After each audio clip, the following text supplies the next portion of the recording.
एक इंसान की पूरी ज़िंदगी अगर दो शब्दों में समाहित की जाए तो वो दो शब्द होंगे सुख और दुख। ये सुख और दुख मिलकर ऐसा एक चक्र बनाते हैं, एक ऐसा गोला, एक ऐसा पहिया बनाते हैं कि इंसान ज़िंदगी भर उस पहिए में गोल गोल घूमता रहता है और उस गोले में चलते चलते कभी वो दुख को पार करके सुख के दहलीज पर पहुंच जाता है। लेकिन उसे उस वक्त ये नहीं पता होता कि ये सुख का गोला फिर से घूमकर दुख में लेकर आएगा और इसी चक्र में फंसकर आदमी का पूरा जीवन निकल जाता है। लेकिन अगर आप एक बार इस बात को समझ लेते हैं कि सुख और दुख एक ही गोले के दो सिरे हैं, चाहे हम सुख से शुरुआत करें या फिर दुख से, आखिरकार हम दूसरे कोने में ही पहुंचेंगे। अगर ये बात हमारा मन स्वीकार कर लेता है तो ही इंसान इस चक्र से बाहर निकलने के बारे में सोच सकता है। और इससे बाहर निकलने का एकमात्र तरीका है ध्यान, क्योंकि सुख और दुख हमेशा अतीत से जुड़े हुए होते हैं और ध्यान हमें वर्तमान के आनंद से अभिभूत कराता है। आज की जो कहानी मैं आपको सुनाने वाला हूँ वो आपको अपने जीवन से सुख और दुख से बाहर निकलकर वर्तमान के आनंद का अभिभूत कराएगी। बार की बात है, एक नौजवान युवक गौतम बुद्ध के पास आता है और उनसे कहता है, हे बुद्ध, क्या आप मेरे एक सवाल का जवाब दे सकते हैं? बुद्ध ने मुस्कुराते हुए कहा, पूछो बेटा, क्या पूछना है तुम्हें? इसके बाद उस युवक ने कहा कि हे बुद्ध, मेरी उम्र अभी बहुत ज़्यादा नहीं है, लेकिन मैं बहुत परेशान रहता हूँ, अपने जीवन में बहुत दुखी रहता हूँ। मैं आपसे ये जानना चाहता हूँ कि मेरे जीवन में अभी से ही इतने दुख हैं, अभी तो मेरी पूरी ज़िंदगी बाकी है। क्या मेरे जीवन में दुख बढ़ते ही रहेंगे? क्या मेरे इन दुखों से छुटकारा पाने का कोई रास्ता नहीं है? ये सुनकर बुद्ध कहते हैं कि कहाँ हैं तुम्हारे दुख? मुझे तो दिखाई नहीं दे रहे। ये सुनकर वो युवक कहता है कि हे बुद्ध, दुख तो मेरे अंदर है, मेरे भीतर है, भला मेरे भीतर के दुख आपको कैसे दिखाई देंगे? ये सुनकर बुद्ध उस युवक से पूछते हैं कि क्या तुम्हें अपने दुख दिखाई देते हैं? वो युवक कहता है कि हाँ बुद्ध, मैं अपने दुखों को भली भांति देख पा रहा हूँ। तब बुद्ध ने पूछा कि इन दुखों का मूल क्या है? गौतम बुद्ध और उस युवक के बीच चर्चा चल ही रही होती है कि तभी एक भिक्षु दौड़कर बुद्ध के पास आता है। वो भिक्षु तथागत बुद्ध के कान में कुछ कहता है। इसके बाद बुद्ध उस युवक से कहते हैं कि चलो, आज मैं तुम्हें जीवन के सत्य को दिखाने के लिए एक जगह पर लेकर चलता हूँ। वहाँ पे तुम्हें कुछ भी नहीं बोलना है, बस चुपचाप सारी बातें सुनते रहना है। इसके बाद तुम्हें अपने सारे प्रश्नों के उत्तर खुद ही मिल जाएंगे। इसके बाद वो युवक गौतम बुद्ध के पीछे पीछे चलने लगता है। कुछ दूर चलने के बाद गौतम बुद्ध एक घर में प्रवेश करते हैं। घर में प्रवेश करने के बाद वो युवक और तथागत बुद्ध देखते हैं कि वहाँ पर बहुत सारे लोग इकट्ठे हो रखे हैं और बीच में चारपाई पर एक वृद्ध आदमी लेटा हुआ है। बुद्ध को देखते ही सभी लोगों ने उनके लिए राह बनाई और बुद्ध उसी आदमी के पास उनके चारपाई में बैठ जाते हैं। वो युवक भी पास में ही नीचे बैठ जाता है।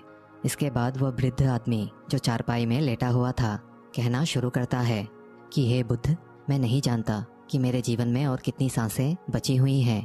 पता नहीं मुझे किस वक्त भगवान के घर से बुलावा आ जाए। हे बुद्ध, मैं मरने से पहले अपने कुछ सवालों के जवाब जानना चाहता हूँ। मुझे पता है कि उन सवालों के जवाब आप ही मुझे दे सकते हैं, इसीलिए मैंने आपको यहाँ पर बुलाया है। इसके बाद उस वृद्ध आदमी ने कहना शुरू किया कि हे बुद्ध, अपने आखिरी दिनों में मुझे अपने बचपन के दिन बहुत याद आ रहे हैं। मैं अपने बचपन के दिनों को याद करता हूँ और सोचता हूँ कि वो भी क्या दिन थे। ना कुछ पाने की फिक्र, ना कुछ खोने का गम। बचपन के उन दिनों को याद करके मेरे आंखों में आंसू आ जाते हैं। मुझे लगता है कि कितनी आज़ादी थी उस समय। मेरा मन कितना खुला हुआ था। मन में कुछ भी पाने की इच्छा नहीं थी। जिस भी खेल में लग जाते थे उसी खेल में पूरे दिन लगे रहते थे। लेकिन कुछ समय बाद जैसे जैसे मैं बड़ा होने लगा वैसे वैसे लोग मुझे ज़िंदगी की दौड़ में आगे निकलने के लिए कहने लगे। मेरे पिता अक्सर मुझसे कहा करते थे कि तुम पढ़ाई में अपने भाई जैसे क्यों नहीं हो, तुम दूसरे लोगों से पीछे क्यों रहते हो। ये सारी बातें सुन सुनकर मेरा मन बहुत बेचैन रहने लगा। लोग मुझे बहुत ताने देते थे क्योंकि ना तो मैं खेल में अच्छा था और ना ही पढ़ाई में अच्छा था। सब लोग मुझे किसी और की तरह बनने के लिए कहते थे और उनके तानों से तंग आकर अपने जीवन में कुछ हासिल करने का निश्चय किया। मैंने अपने आप से वादा किया कि मैं अपने भाई की तरह एक कामयाब इंसान बनूंगा और इसके लिए मैं दिन रात मेहनत करने के लिए लग गया। शुरुआत में बहुत सारी मुश्किलें आईं, बहुत निराशा हाथ लगी, लेकिन मैंने हार नहीं मानी और मैंने खुद अपना व्यापार खड़ा कर लिया। उसके बाद मुझे कुछ पाने का एहसास हुआ। मुझे बहुत खुशी हुई क्योंकि जो लोग मुझे ताने देते थे वही लोग अब मेरे आगे पीछे घूमने लगे थे। कुछ वक्त बाद एक रईस के बेटी से मेरी शादी हो गई और उसके बाद मुझे लग रहा था कि मेरा जीवन जैसे स्वर्ग बन गया हो। कुछ साल बाद मुझे 2 बेटे प्राप्त हुए। दोनों बेटे बहुत ही सुंदर और हष्टपुष्ट थे। अब मेरा मन मेरे बच्चों के लिए कुछ करने के लिए उत्सुक हो गया। मैं और भी ज़्यादा धन कमाने में लग गया और जल्द ही मैं अपने नगर का सबसे बड़ा व्यापारी बन गया। सब कुछ अच्छा चल रहा था, लेकिन अनहोनी को कौन टाल सकता है। एक दिन अचानक मेरी पत्नी मुझे छोड़कर चल बसी। इससे मुझे बहुत गहरा आघात पहुंचा। मैं कई दिनों तक अपने घर से बाहर नहीं निकला।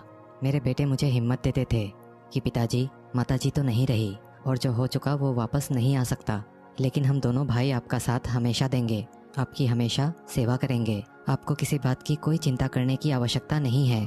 और धीरे धीरे मैंने भी अपने मन को समझा लिया कि अब तो मुझे अपनी प्रिय पत्नी के बिना ही जीना पड़ेगा। इसीलिए मैंने अपना मन अपने बेटों के साथ जोड़ लिया। उनकी खुशी में ही मुझे खुशी होती थी, उनके दुख में ही मुझे दुख होता था। इसके बाद उस वृद्ध आदमी ने कहा कि हे बुद्ध, इस जीवन चक्र में अक्सर मुझे महसूस होता था कि आखिर जीवन क्या है, जीवन को उसके गहराइयों में कैसे जाना जाए, ये कैसे जाना जाए कि मैं कौन हूँ और मैं इस दुनिया में क्या करने के लिए आया हूँ। ऐसे तमाम सवाल मेरे मन में उठते रहते थे। और मुझे आपके बारे में भी पता चला कि बुद्ध ऐसी ध्यान की प्रणालियाँ बताते हैं जिससे जीवन का मतलब समझा जा सकता है। लेकिन मैं हमेशा सोचता रहता था कि पहले मैं अपने जीवन से दुखों और परेशानियों को दूर कर देता हूँ, उसके बाद ध्यान में अपना पूरा मन लगाऊंगा। और यही सोच सोच कर मैं कभी ध्यान नहीं कर पाता था। धीरे धीरे वक्त बीतता रहा और आखिर में उम्र ढलने के बाद बीमार पड़ गया। वैसे मेरे जीवन में कोई कमी नहीं रही। मेरे बेटों ने मेरा अच्छा साथ दिया। मैंने जीवन में बहुत कुछ हासिल भी किया। लेकिन अब मैं अगर जीवन में पीछे मुड़कर देखता हूँ तो मुझे एहसास होता है कि मेरे बचपन के दिन ही सबसे प्यारे दिन थे। तब उस वृद्ध आदमी ने बुद्ध से पूछा, मैं चंद घड़ियों का मेहमान बचा हूँ, ये मैं जानता हूँ, लेकिन क्या आप मुझे कोई ऐसा सूत्र बता सकते हैं जिससे मैं सुकून से मर सकूं, मेरे मन के सारे सवाल जवाब शांत हो जाएं और मैं जीवन का असली मतलब समझकर मर सकूं। ये सुनकर बुद्ध ने कहा कि हर इंसान को अपने बचपन के दिन प्रिय क्यों होते हैं, क्योंकि उस समय उन्हें कोई भी चिंता नहीं रहती, वो आज़ाद होते हैं, उसके मन में कोई लालसा नहीं होती, वो जिस काम में भी लग जाता है उसी में मग्न हो जाता है। लेकिन जैसे जैसे इंसान की आयु बढ़ने लगती है वैसे वैसे उसकी इच्छाएं, उसकी कामनाएं दिन ब दिन बढ़ती जाती है और इसीलिए अक्सर इंसान भविष्य की तैयारी में लगा रहता है या फिर अतीत के बारे में सोचता रहता है और ऐसा इंसान वर्तमान में जीना भूल ही जाता है।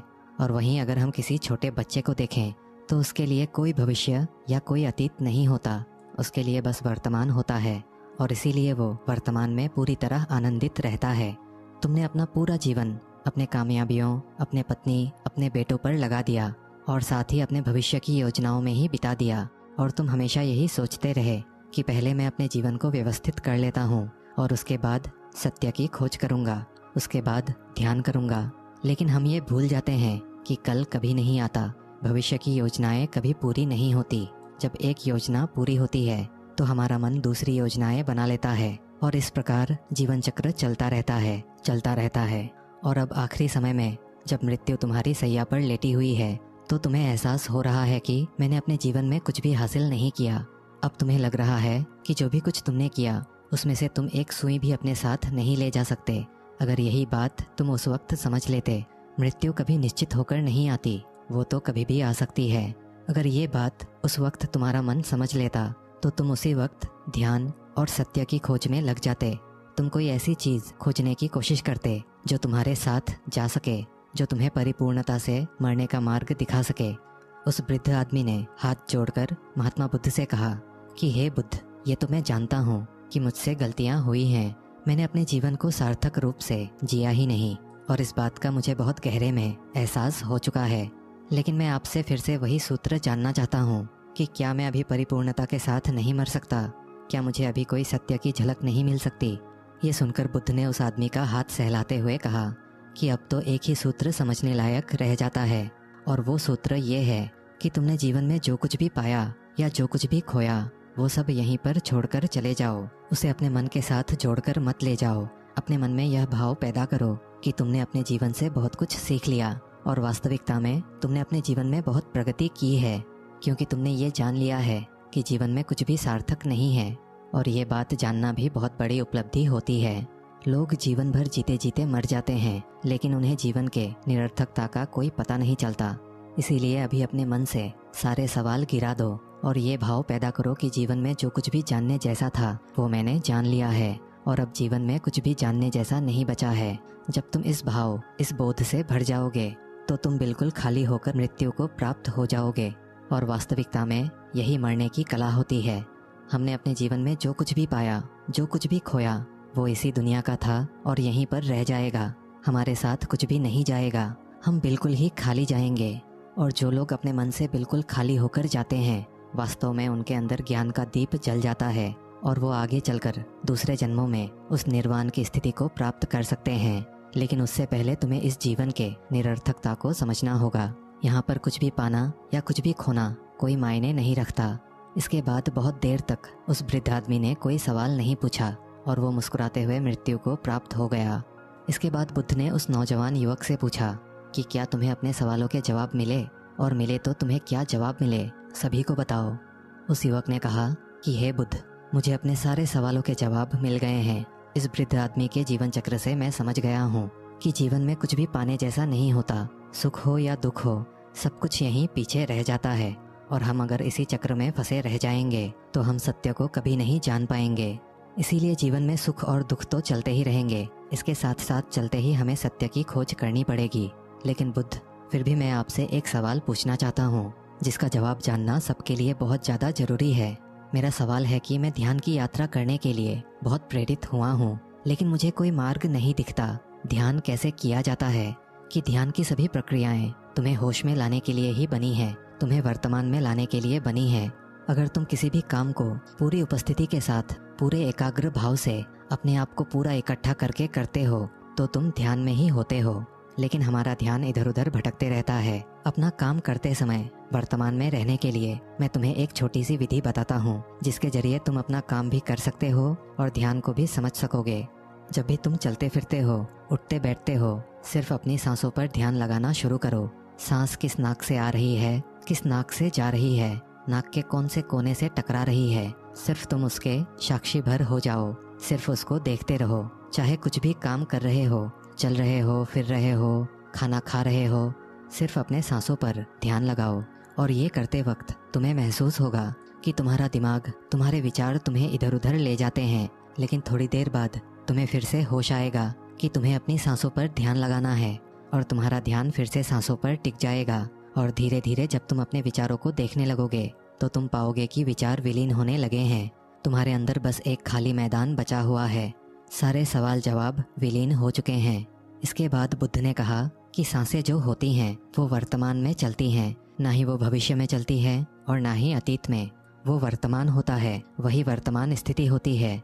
और जब तुम अपने सांसों से जुड़ जाते हो तो तुम वर्तमान में ध्यान लगाना सीख जाते हो, क्योंकि सांसें जिन पर तुम ध्यान लगा रहे हो वो वर्तमान में चल रही होती है। इसके बाद धीरे धीरे, कदम दर कदम तुम्हें ध्यान का खुद ही एहसास होने लगेगा। फिर तुम जो भी काम करोगे उसमें तुम्हारा पूरा चित्त लगा रहेगा। तो शुरुआत वहीं से करो जहाँ तुम हो। यहीं से, अभी से अपनी सांसों को पकड़ना